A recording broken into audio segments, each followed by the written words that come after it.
And how long have this news about me been knowed, Parson Tringham?" The clergyman explained that, as far as he was aware, it had quite died out of knowledge, and could hardly be said to be known at all. His own investigations had begun on a day in the preceding spring, when, having been engaged in tracing the vicissitudes of the Durbeyfield family, he had observed Durbeyfield's name on his waggon, and had thereupon been led to make inquiries about his father and grandfather, till he had no doubt on the subject. "At first I resolved not to disturb you with such a useless piece of information," said he. "However, our impulses are too strong for our judgment sometimes. I thought you might perhaps know something of it all the while." "Well, I have heard once or twice, 'tis true, that my family had seen better days afore they came to Blackmore, but I took no notice of it, thinking it to mean that we had once kept 2 horses, where we now keep only 1. I've got a old silver spoon and a old graven seal at home, too, but, Lord, what's a spoon and seal?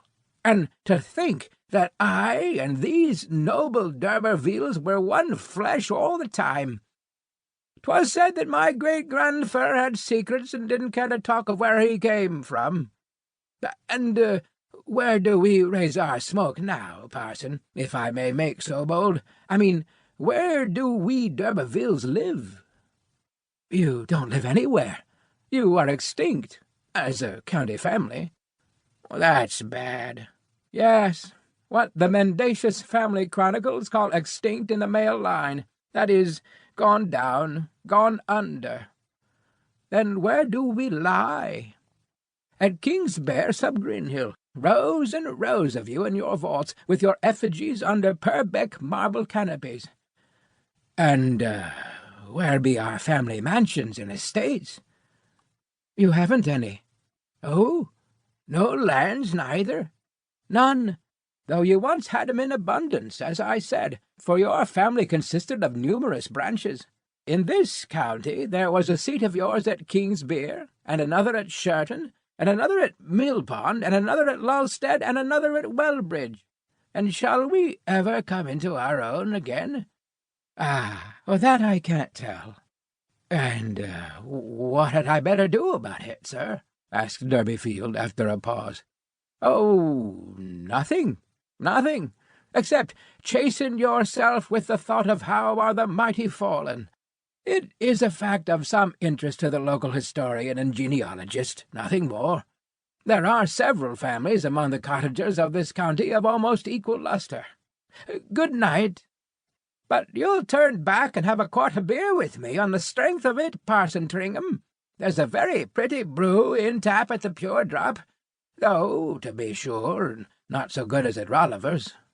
"No, thank you, not this evening, Durbeyfield. You've had enough already."